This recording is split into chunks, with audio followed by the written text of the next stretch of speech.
Chapter 3 ऑब्व्यू। तो ऑब्व्यू क्या है? क्वेश्चन को सॉल्व करने का एक दूसरा मेथड है। ठीक है, इसमें क्या होता है, जो क्वेश्चन की लैंग्वेज है उसको सिंपल तरीके से लिखकर और उसे सॉल्व कर सकते हैं।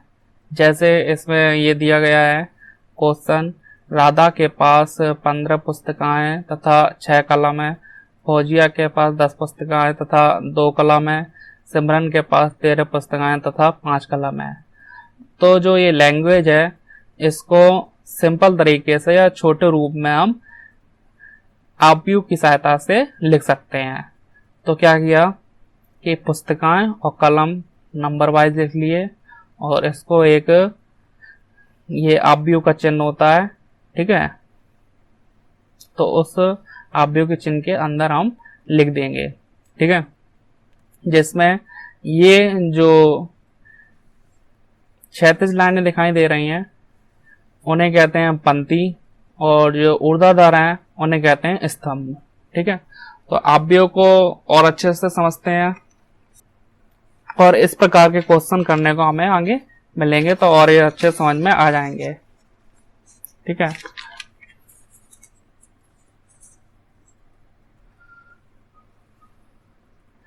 ऑब्व्यू का सामान्य रूप।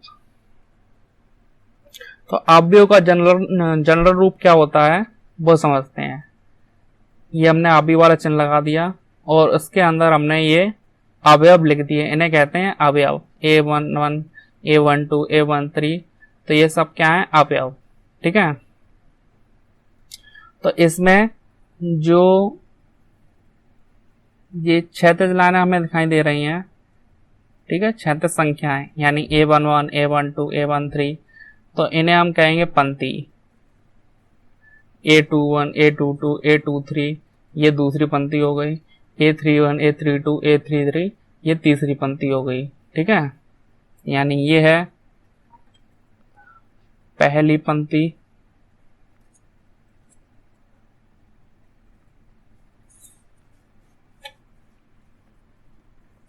ये है दूसरी पंक्ति,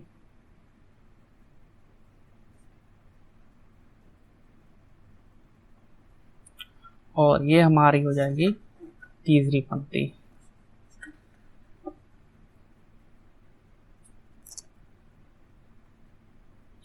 ठीक है, और जो ये ऊर्ध्वाधर हमें संख्याएं दिखाई दे रही हैं, ये ऊर्ध्वाधर वाली यानी A11, A21, A31, A12, A22, A32, A13, A23, A33 ये क्या हो जाएंगे? कॉलम या स्तंभ। पहला स्तंभ, ठीक है, ये हो जाएगा हमारा दूसरा स्तंभ,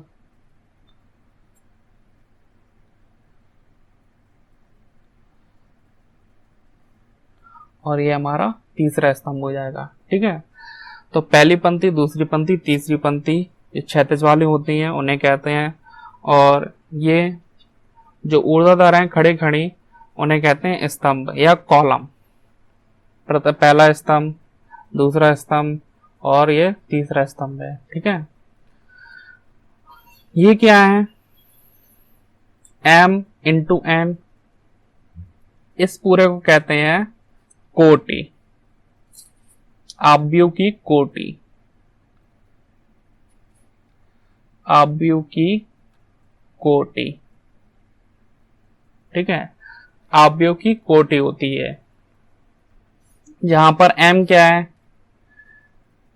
जहां M क्या है? कुल पंक्तियों की संख्या,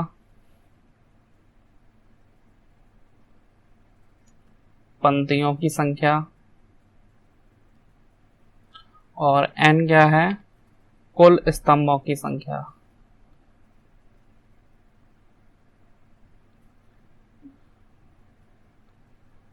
ठीक है, M क्या है? कुल पंक्तियों की संख्या, और N कुल स्तंभों की संख्या। ठीक है, इसको और अच्छे समझेंगे एग्जाम्पल की तरीके से।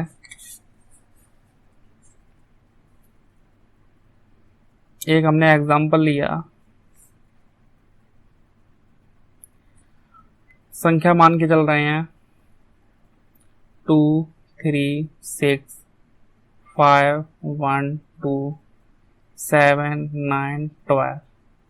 ठीक है, तो इसमें ये जो संख्या हमें दिखाई दे रही हैं इन सभी को हम कहते हैं अवयव। ठीक है, 2 3 6 5 1 2 7 9 12, इन जो संख्याएं हैं सभी वो क्या कहलाएंगी? अवयव। ठीक है, इसमें पंक्तियां कितनी है? तो एक ये रही पंक्ति, दूसरी पंक्ति ये रही, तीसरी पंक्ति ये रही, यानी फर्स्ट रो, सेकंड रो और ये थर्ड रो है।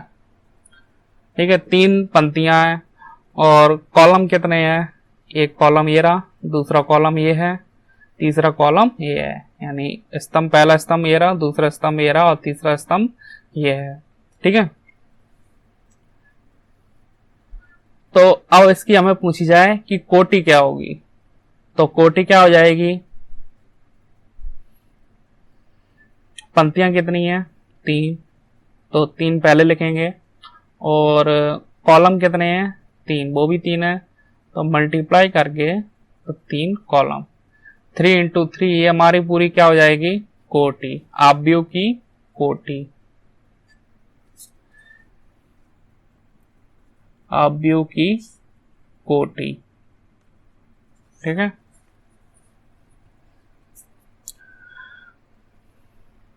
अब हमसे पूछा जाए कि A11 क्या होगा? A11, तो A11 का क्या मतलब है कि पहली पंक्ति, जो पहला वन है वो पंक्ति को प्रदर्शित करता है और जो दूसरा वन है वो कॉलम को प्रदर्शित करता है। ठीक है, तो A11 यानी पहली पंक्ति पहला कॉलम, पहली पंक्ति ये रही और पहला कॉलम ये रहा, तो इसमें कौन सी संख्या आ रही है? 2, तो A11 क्या हो जाएगा? 2। ऐसे हमसे पूछ जाए A12 क्या होगा, तो A12 का क्या मतलब है कि जो 1 है यानी पहली पंक्ति और 2 का मतलब क्या है? दूसरा कॉलम। ठीक है, तो पहली पंक्ति ये रही और दूसरा कॉलम ये रहा, तो इसमें कौन सा नंबर आ रहा है? 3, तो A12 की वैल्यू क्या हो जाएगी? 3।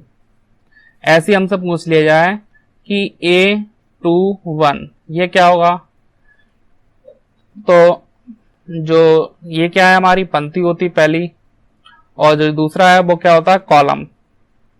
तो पहली पंक्ति, ये कौन सी पंक्ति है? दूसरी पंक्ति है, और कॉलम पहला है। ठीक है, तो दूसरी पंक्ति ये रही और पहला कॉलम ये रहा, यानी सेकंड रो फर्स्ट कॉलम, तो ये कौन सी संख्या आएगी इसमें?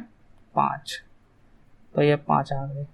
ठीक है, ऐसे हमसे पूछ लिया है कि A32 बताओ, कौन से अवयव हमें बताना है? A32, तो A32 का क्या मतलब? तीसरी पंक्ति दूसरा कॉलम। ठीक है, तो तीसरी पंक्ति हमारी ये रही और दूसरा कॉलम कौन सा है? ये रहा, तो तीसरी पंक्ति और दूसरे कॉलम में कौन सी संख्या आ रही है? ये वाली, 9, तो A32 की वैल्यू क्या हो जाएगी? 9। ठीक है, तो ऐसे में A22 की वैल्यू पूछ जाए तो वो क्या हो जाएगी?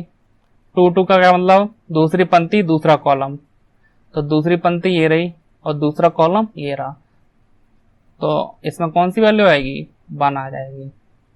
ठीक है, तो इस प्रकार से हम अवयव को समझ सकते हैं।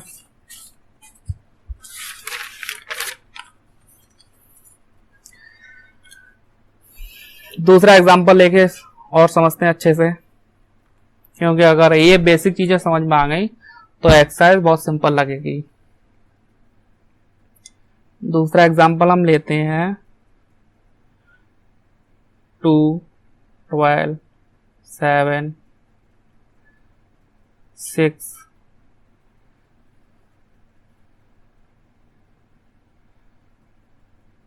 13 और ये 15। अब हमें इसके पहले तो कोटि बतानी है कि अवयव की कोटि क्या है, तो अवयव की कोटि क्या होगी इसमें, तो कैसे पता करते हैं? पहले तो हम इसमें देखते हैं पंक्तियां कितनी हैं। एक पंक्ति ये रही, दूसरी पंक्ति ये रही, यानी 2 पंक्तियां हैं। और कॉलम कितने हैं, यानी स्तंभ कितने हैं। पहला स्तंभ ये रहा, दूसरा स्तंभ ये रहा, तीसरा स्तंभ ये रहा। तो कोटि क्या हो जाएगी, 2 into 3, ये हो जाएगी कोटि। ठीक है, यानी जो रो है यानी पंक्ति है उनकी संख्या पहले लिखते हैं, और जो कॉलम है उनकी संख्या हम बाद में लिखते हैं। ठीक है, तो ये क्या हो जाएगी, अवयव की कोटि। ठीक है, अब हमसे पूछा जाए कि A21 अवयव बताओ, तो A21 अवयव कौन सा हो जाएगा। तो हमने बताया है कि जो A21 है तो उसमें ये दूसरी पंक्ति है और ये पहला कॉलम है। तो दूसरी पंक्ति ये रही, पहला कॉलम ये रहा, तो इसमें कौन सी संख्या आ रही है, 6। ठीक है, इसको हम ऐसे समझ सकते हैं कि जो पहली संख्या है उसे कहते हैं पंक्ति, और जो दूसरी संख्या है वो क्या होती है, कॉलम यानी स्तंभ। तो पंक्ति कौन सी है, दूसरी, और कॉलम कौन सा है, पहला। तो दूसरी पंक्ति और पहला कॉलम ये रहा, तो इसमें कौन सी संख्या आ रही है, 6। तो ये हमारा आंसर। ऐसे अगर हमसे पूछ लिया जाए कि A23 इस अवयव को बताओ, तो वो क्या हो जाएगा, A23। तो ये दूसरी पंक्ति है और तीसरा कॉलम है, तो दूसरी पंक्ति ये रही, तीसरा कॉलम ये रहा, तो कौन सी संख्या आएगी, 15। ठीक है, तो ऐसे हम करके समझ सकते हैं। अब हम देखते हैं अवयव के प्रकार। तो अवयव के निम्न प्रकार हैं। पहला अवयव क्या है, स्तंभ अवयव। तो स्तंभ अवयव में क्या होता है, सिर्फ एक स्तंभ होगा, तो उसे कहेंगे हम स्तंभ अवयव। ठीक है, तो इसमें एग्जाम्पल में दिया गया है ये वाला। तो इसमें देखो एक ही तो स्तंभ है, एक ही तो ऊर्ध्वाधर संख्या हमें दिखाई दे रही है, तो एक स्तंभ हो जिसमें उसे कहते हैं स्तंभ अवयव। पंक्ति अवयव, तो पंक्ति अवयव में क्या होगा, सिर्फ एक हमें पंक्ति दिखाई देगी, तो ये हो गया पंक्ति अवयव। ठीक है, वर्ग अवयव, तो वर्ग अवयव में क्या होगा, इसमें जितनी पंक्तियां होंगी उतने ही स्तंभ होने चाहिए, तो उसे कहते हैं वर्ग अवयव। जैसे अगर पंक्ति 2 है तो स्तंभ भी 2 होने चाहिए, यानी कॉलम भी 2 होने चाहिए। ठीक है, तो इसको एग्जाम्पल के तरीके से समझते हैं। जैसे 2 3 5 6। अब इसमें देखो ये वर्ग अवयव है या नहीं है, तो हम देख के पता करेंगे। इसमें देखो पंक्तियां कितनी हैं, 2, एक ये रही पंक्ति, दूसरी पंक्ति ये है। ठीक है, और कॉलम देखो कितने हैं, एक ये रहा कॉलम, एक ये रहा कॉलम। ठीक है, 2 कॉलम है और 2 ही पंक्तियां हैं, तो ये क्या हो जाएगा हमारा वर्ग अवयव। इसकी कोटि क्या होगी, अवयव की कोटि, तो पंक्ति इंटू कॉलम, यही तो होती है। तो पंक्ति 2 है, कॉलम भी 2 है, तो 2 इंटू 2 हमारे क्या हो जाएगी, अवयव की कोटि। ठीक है, यानी इसका क्या मतलब है कि इसको इसी रूप में तो लिखते हैं m इंटू एम, तो इसका क्या मतलब है कि m बराबर n, यानी m की वैल्यू n के बराबर होगी, तो वो हमारा क्या कहलाएगा, वर्ग अवयव। जब हमारी m की वैल्यू n के बराबर हो तो वो हमारा क्या अवयव कहलाता है, वर्ग अवयव। ठीक है, दूसरा एग्जांपल लेते हैं। जैसे 3 9 12 7 13 15 ये हमें दिया गया है। तो इसमें देखो पंक्तियां, इसमें देखो कितनी है, 1 और 2 पंक्तियां हैं, और कॉलम कितने हैं, 1 2 और 3। तो क्या ये हमारा वर्ग अवयव हो सकता है, नहीं हो सकता है, क्योंकि इसमें पंक्ति और कॉलम दोनों बराबर नहीं है। ठीक है, वर्ग अवयव में क्या होता है, पंक्ति और कॉलम दोनों बराबर होते हैं, तभी वो वर्ग अवयव कहलाएगा। ठीक है, तो अगर हम इसकी कोटि लिखना चाहें तो वो क्या हो जाएगी, पंक्ति कितनी है, 2, तो 2 इंटू कॉलम कितने हैं 3, 2 इंटू 3 ये हमारी क्या हो जाएगी आव्यूह की कोटि। तो इसमें m और n की वैल्यू बराबर नहीं है, तो ये वर्ग आव्यूह नहीं है, वर्ग आव्यूह नहीं है। ठीक है, तीसरा एग्जांपल लेके समझते हैं। 1 3 9 2 7 12 -5 6 2। अब देखो इसमें कितनी पंक्तियां हैं 1 2 3, 3 पंक्तियां हैं। कॉलम कितने हैं 1 2 3, 3 कॉलम है। तो ये हमारा वर्ग आव्यूह होगा क्योंकि पंक्तियां और जो कॉलम है उनकी संख्या बराबर है। इसकी कोटि क्या होगी 3 इंटू 3। तो हमें यहां से ही पता चल रहा है कि m और n की वैल्यू क्या है बराबर है। ठीक है, तो इसे कहते हैं वर्ग आव्यूह। नंबर 4 है विकर्ण आव्यूह। तो विकर्ण आव्यूह में क्या होता है कि जितने भी वर्ग आव्यूह हैं उसमें जो विकर्ण होगा उसमें संख्याएं लिखी जाएंगी और बाकी के जो अवयव होंगे वो क्या होंगे 0। ठीक है, जैसे हम समझ सकते हैं विकर्ण आव्यूह का मतलब है कि होना चाहिए तो ये वर्ग आव्यूह, यानी वर्ग आव्यूह को ही हम विकर्ण आव्यूह कह सकते हैं। और वो भी कब, जब विकर्ण में संख्याएं लिखी हो और बाकी के अवयव कैसे हो 0 0। विकर्ण में संख्याएं लिखी हुई हैं और बाकी के अवयव कैसे हैं 0 0, तो ये क्या हो जाएगा विकर्ण आव्यूह। दूसरा एग्जांपल लेके समझते हैं, जैसे 2, हमें विकर्ण बनाना है 5 और ये 6 और बाकी के अवयव कैसे करते हैं 0 0 0 0 0 0। ठीक है, तो विकर्ण में संख्याएं होंगी और बाकी के अवयव कैसे होंगे 0 0। तो ये हमारा क्या कहलाएगा विकर्ण आव्यूह। पांचवा प्रकार अदिश आव्यूह।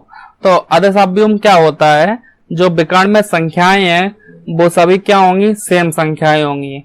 जैसे √3 है तो सभी में √3 होने चाहिए। अगर एक में 5 है तो सभी में 5 होने चाहिए। ठीक है, तो ये क्या कहलाएगा अदिश आव्यूह। और बाकी के अवयव तो 0 होंगे ही। तो इसको एग्जाम्पल के तरीके समझते हैं। दूसरा एग्जाम्पल लेते हैं इसके लिए, जैसे 2। ठीक है, तो एक अवयव हमारा 2 है तो बाकी के अवयव भी 2 होने चाहिए 2 2। ठीक है, तो जो विकर्ण में है वो सभी संख्याएं सेम होनी चाहिए और जो बाकी के अवयव जो बचे हुए हैं वो सब 0 होने चाहिए। तो ये हमारा क्या कहलाएगा अदिश आव्यूह। दूसरा एग्जांपल लेके समझते हैं, जैसे हमें 5, एक अवयव 5 है तो दूसरा भी 5 होना चाहिए, तीसरा भी 5 होना चाहिए और बाकी के अवयव 0। तो ये हमारा क्या कहलाएगा अदिश आव्यूह। ठीक है, और वर्ग आव्यूह तो ये होने चाहिए क्योंकि वर्ग आव्यूह को ही हम विकर्ण आव्यूह कह सकते हैं। नंबर 6 तत्समक आव्यूह। तत्समक आव्यूह में क्या होता है, जो विकर्ण होंगे, ठीक है, विकर्ण वाली संख्याएं होंगी वो सभी क्या होंगी 1 1 1। ये चीज हमें ध्यान रखनी है।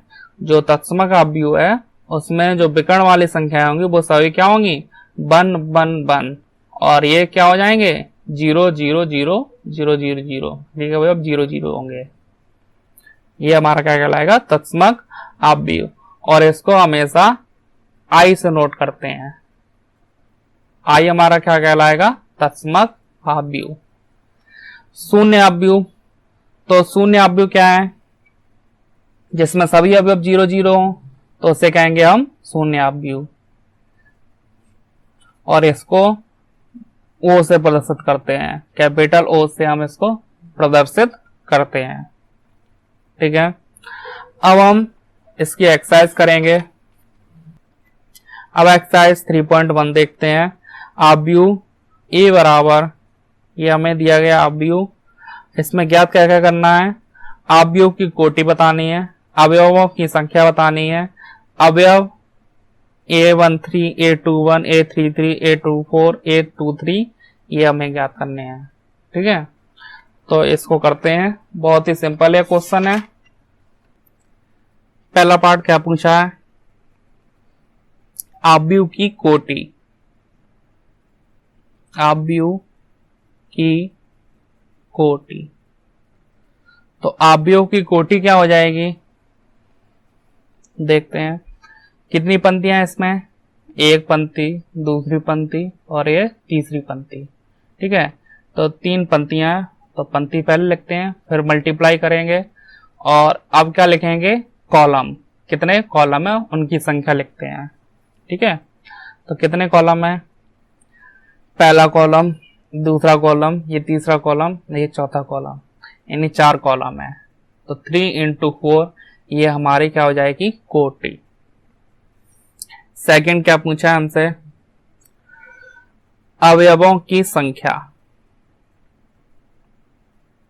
अवयवों की संख्या। तो अवयवों की संख्या हम कैसे ज्ञात करेंगे, जो हमें कोटि दी गई है उनका आपस में हम मल्टीप्लाई कर लेंगे तो हमें अवयवों की संख्या मिल जाएगी। तो 3 का 4 में गुणा किया तो 12, ये हो गई हमारी अवयवों की संख्या। ठीक है, थर्ड क्वेश्चन, अवयव हमें ज्ञात करने हैं कौन कौन से, A13। तो A13 क्या हो जाएगा, 1 का मतलब पहली पंक्ति और 3 का मतलब तीसरा कॉलम। तो पहली पंक्ति और तीसरे कॉलम में कौन सी संख्या आ रही है, ये वाली। पहली पंक्ति ये रही और तीसरा कॉलम ये रहा, तो दोनों कहां पर क्रॉस हो रहे हैं, यहां पर। तो ये हमारा A13 हो जाएगा, यानी 90। ये हो गया A13। ऐसे पूछा है A21। तो A21 का क्या मतलब है कि दूसरी पंक्ति पहला कॉलम। तो दूसरी पंक्ति हमारी ये रही और पहला कॉलम ये रहा, तो दोनों कहां पर क्रॉस हो रहे हैं, यहाँ पर। दूसरी पंक्ति और पहला कॉलम, तो कहां पर क्रॉस हो रहे हैं, 35 पर। तो ये 35 हमारा आंसर। अब क्या है, A33। तो A33 यानी तीसरी पंक्ति तीसरा कॉलम। तो तीसरी पंक्ति हमारी ये रही और तीसरा कॉलम ये रहा, कहां पर क्रॉस हो रहे हैं, -5 पर। तो ये हो गए -5। A24 यानी दूसरी पंक्ति चौथा कॉलम। तो दूसरी पंक्ति ये रही और चौथा कॉलम ये रहा, कहां पर क्रॉस हुए, 12 पर। तो ये हो गए 12 आंसर। A23 दूसरी पंक्ति तीसरा कॉलम। तो दूसरी पंक्ति हमारी ये रही, तीसरा कॉलम ये रहा, कहां पर क्रॉस हुए, 5/2 पर। ये हमारे हो गए आंसर। पहला क्वेश्चन कंप्लीट। अब करते हैं सेकंड क्वेश्चन। सेकंड क्वेश्चन क्या है, यदि किसी आव्यूह में 24 अवयव हैं, यदि किसी आव्यूह में 24 अवयव हैं तो इसकी संभव कोटियां क्या हैं। यदि इसमें 13 अवयव हैं तो कोटियां क्या होगी। ठीक है, तो देखते हैं। अवयवों की संख्या अगर 24 है तो क्या होंगी कोटियां।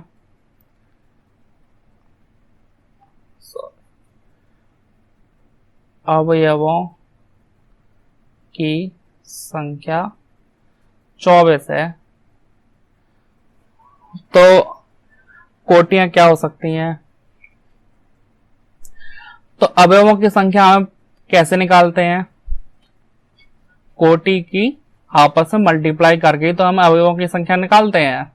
जैसे 3 का 4 में गुणा किया तो हमें अवयवों की संख्या मिल गई 12। ठीक है, तो ऐसे ही अवयवों की संख्या से हम कोटि निकालेंगे कि कितनी कोटियां इससे बन सकती हैं, यानी किन किन का मल्टीप्लाई हमें 24 प्राप्त होता है, वो हम सारी संख्याएं लिख देंगे, सारी कोटियां हम लिख देंगे। तो हमें किन किन से 24 प्राप्त होता है, 1 × 24 से 24 प्राप्त हो जाएगा। ठीक है, और इसका पलट के हम लिख देंगे 24 इंटू 1, ये भी हमारी कोटि हो जाएगी।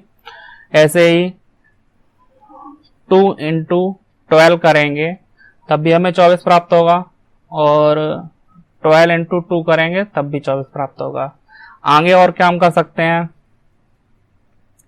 3 इंटू 8, 3 अट्ठे 24, और इसको पलट के लिख दो 8 इंटू 3, ठीक है।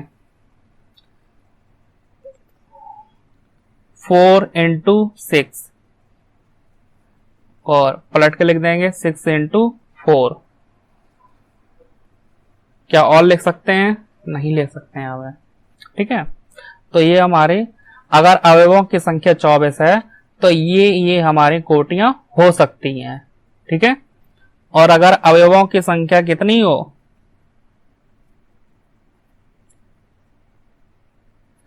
अवयवों की संख्या 12 हो, सॉरी 13, तो कितनी कोटियां होंगी। तो देखो किन किन का मल्टीप्लाई 13 आता है, 1 इंटू 13, 13 इंटू 1, यही दो हो सकती हैं कोटियां। किसी और का भी मल्टीप्लाई 13 आता है, नहीं आता है, ठीक है। तो ये हमारी 2 कोटियां हो जाएंगी। नेक्स्ट क्वेश्चन,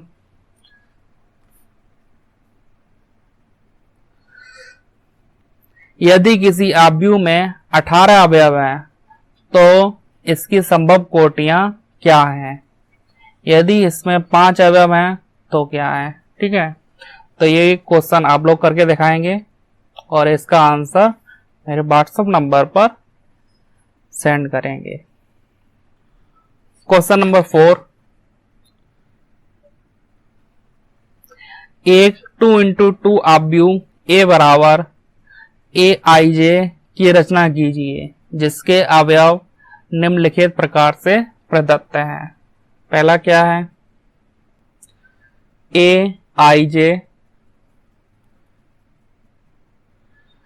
AIJ बराबर I प्लस J का होल स्क्वायर अपॉन 2, ठीक है। इसमें पूछा क्या है कि 2 इंटू 2 आव्यूह की रचना करनी है।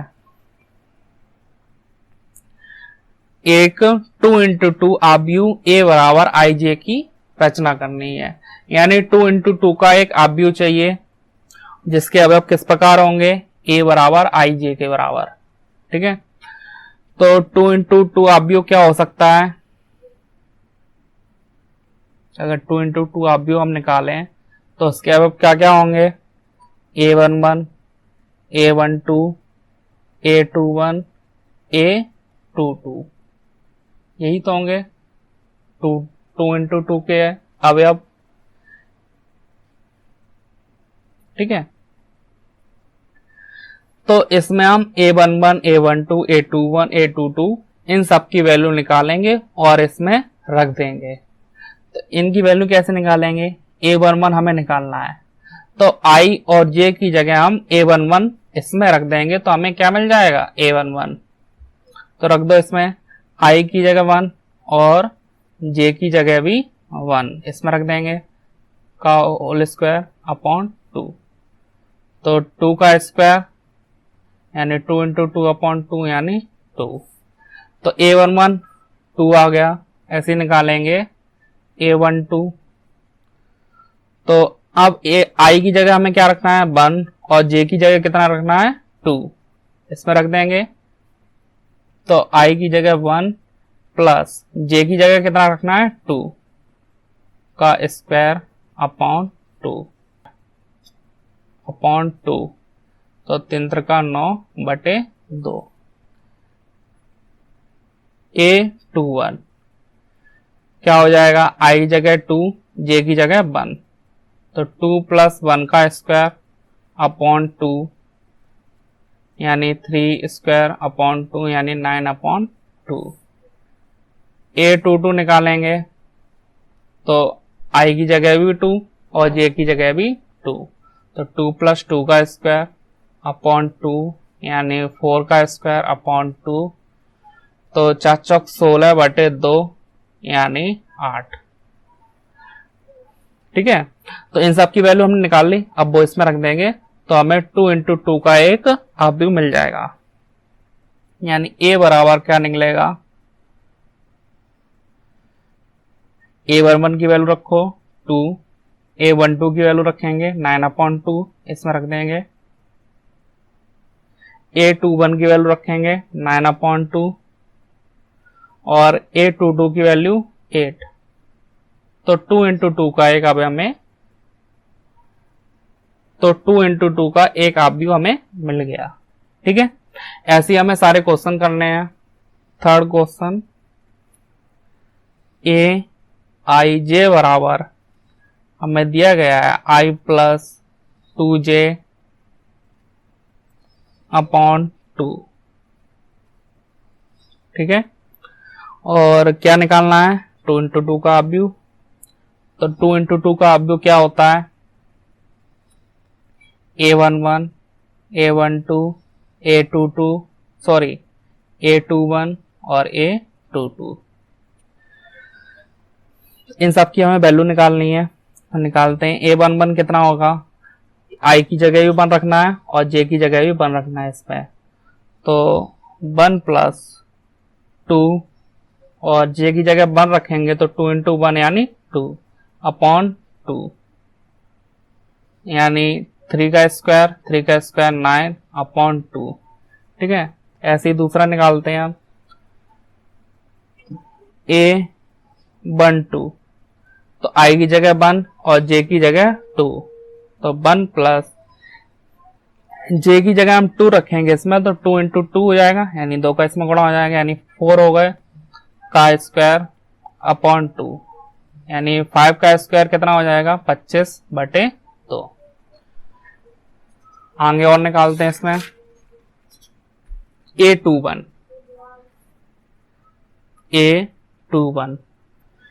तो i की जगह 2, j की जगह 1, तो 2 + j की जगह 1 रखेंगे, 2 × 2 हो जाएगा, यानी 2 का स्क्वायर अपॉन 2,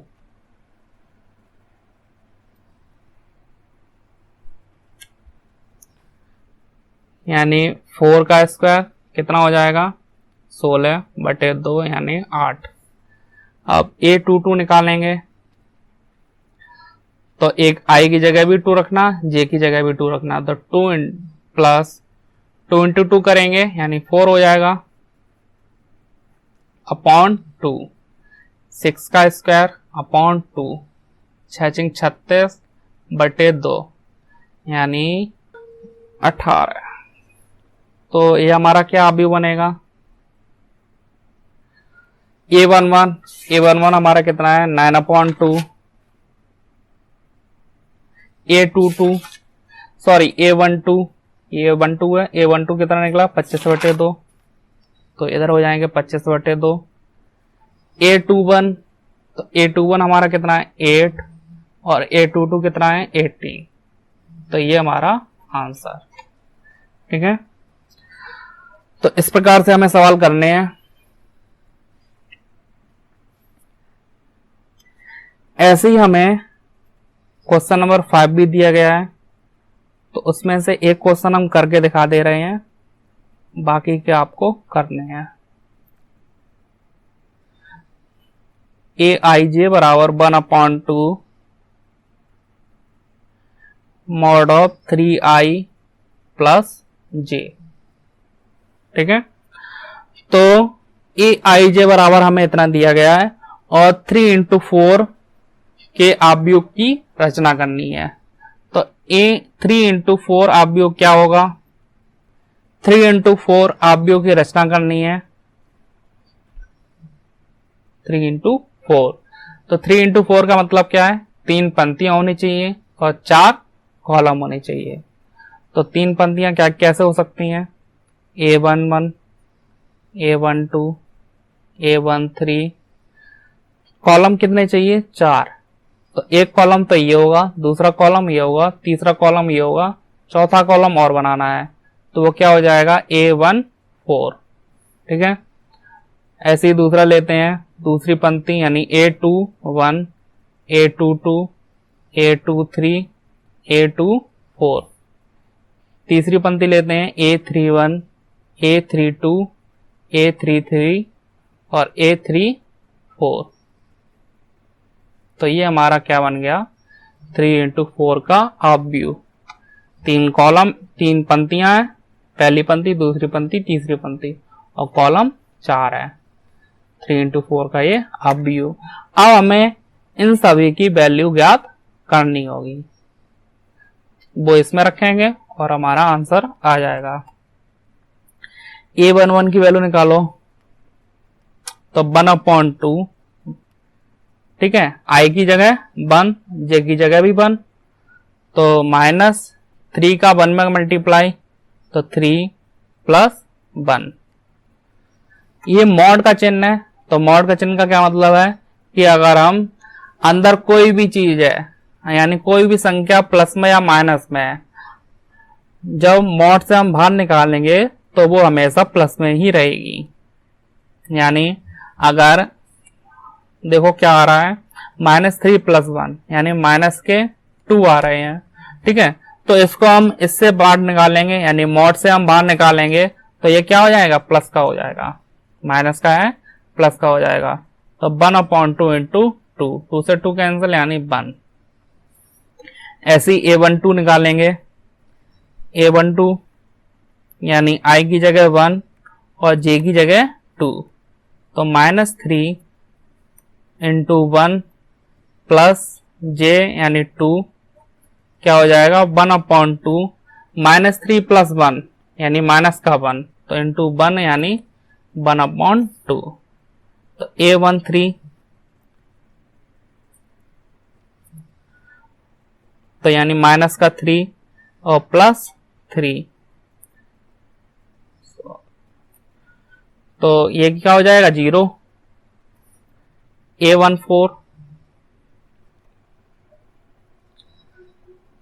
यानी I की जगह 1 और J की जगह 4, तो 1 का 3 मल्टीप्लाई यानी माइनस के 3 और प्लस 4, यानी प्लस का 1 आएगा, 1 का 1/2 मल्टीप्लाई यानी 1/2। ऐसे निकालेंगे A21, A21 कितना निकलता है, 1/2, I की जगह 2 और J की जगह 1, तो 6 + 1 5/2। A22 निकालेंगे, 3 6 + 4 यानी इंटू 4, 2।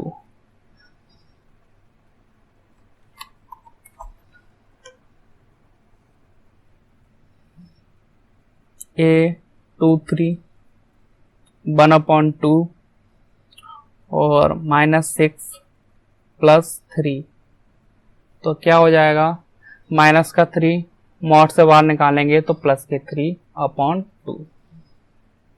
A24 तो 1/2, 2 का 3 मल्टीप्लाई माइनस के 6 और प्लस 4, यानी माइनस के 2 प्लस के 2 हो जाएंगे, यानी 1।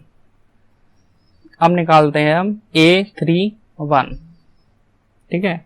अब A31 निकालना, A24 हम निकाल चुके हैं, A31 निकालेंगे तो 1/2, 3 I की जगह हम क्या रखेंगे, 3, तो 3 का 3 मल्टीप्लाई यानी माइनस के 9 और प्लस 1, तो कितना हो जाएगा, 1/2 इंटू 8 यानी 4। A32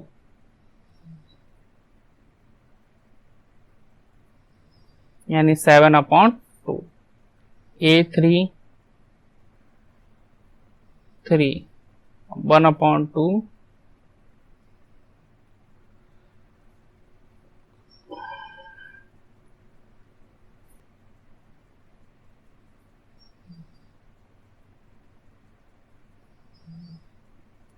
-9 + 4 यानी 5/2।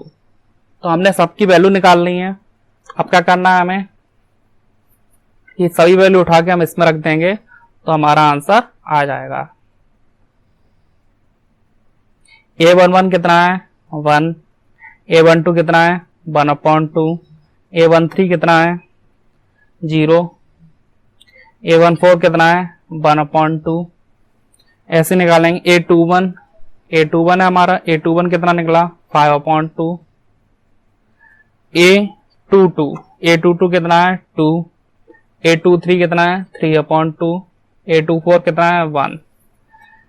ऐसे ही A31 कितना निकला है 4। A32 कितना है 7/2। A33 कितना है 3 और A34 कितना है 5/2। ठीक है, तो ये हमारा आंसर हो जाएगा 3 into 4 का हाफ बी।